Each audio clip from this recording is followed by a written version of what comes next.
Right. Time for the absolute final goodbye.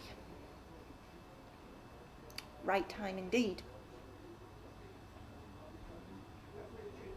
I've been putting this off for ages because, let's face it, not talking to you every day, well, that's just stupid. Can't imagine what my life will be like now. Peaceful, perhaps. How do I let you go? You've been a good confidant, even though you always insisted on the last word. It's not like we were family. I didn't even know you that long. I spent more time with you than I did my own partner. That speaks volumes, doesn't it? I told him that you insisted on me being with you all the time.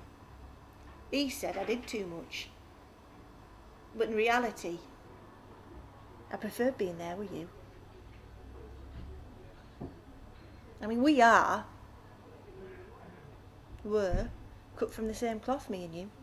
And I know you felt the same thing. Not like there was any attraction or anything. Oh God, no, that'd be sick. And you'd love that, wouldn't you, you dirty old bugger?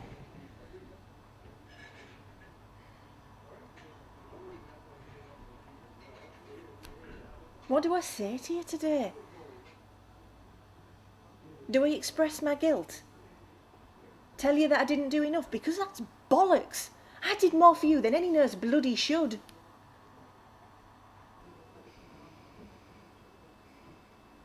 It was the first Christmas we spent together that we really bonded. You were really ill. Sweating, shaking. You'd come home to die.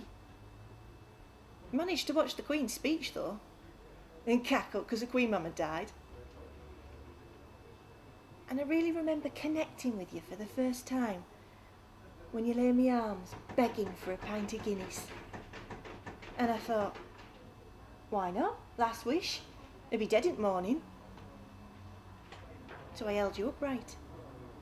And you managed to drink down 2 cans. And we both fell asleep waiting for the end. It was a shock to the system to see you sitting upright next morning, puckering up for one last wish. I know, it didn't make you a gentleman just because you took your teeth out first. 3 more years of your shit I had to put up with. You need laugh. Actually, the only time I ever saw you laugh was when you were scouring the obituaries looking for your friends. You were a grumpy old sod. But I saw who you were. Who you really were beyond that fake belligerent act. You were a frightened little boy. Frightened that nobody cared. That you meant nothing to nobody. They all showed up today, she said they would. The whole shebang. Trevor and the kids, Fat Suze. Couldn't make it to your funeral, but made it to the reading of the will. Like vultures picking at the bones. I was so proud of you though. Oh, I wish you could have seen their faces. When the lawyer read out, I, Edward David Williams, being a sound body and mind, have spent their bloody lot.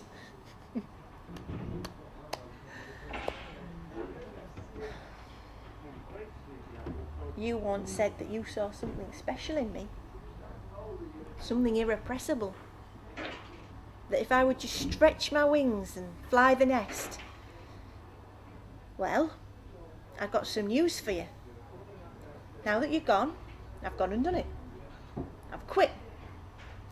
I'm taking my savings and I'm gonna live. I'm gonna travel. I leave tomorrow on my own. Yeah, that's right. Part 2 of my news. I'm leaving him. I know financially it's not ideal, but it is the best time.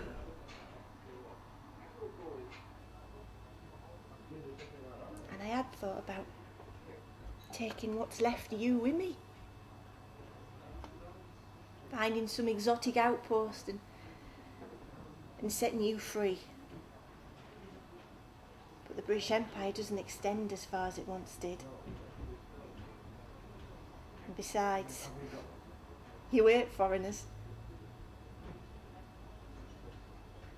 So we both know that I've got to leave you behind. I have to let you go. But I'm going to take you to the place I always promised to take you. And I'm going to find the most beautiful tree. And that's where I'll scatter you. And when I come home, that's where I'll find you. And if by some miracle I have a family of my own someday, we'll have a picnic underneath its branches, read the obituaries and laugh. I remember that cantankerous old bugger who taught a young thing like me how to live.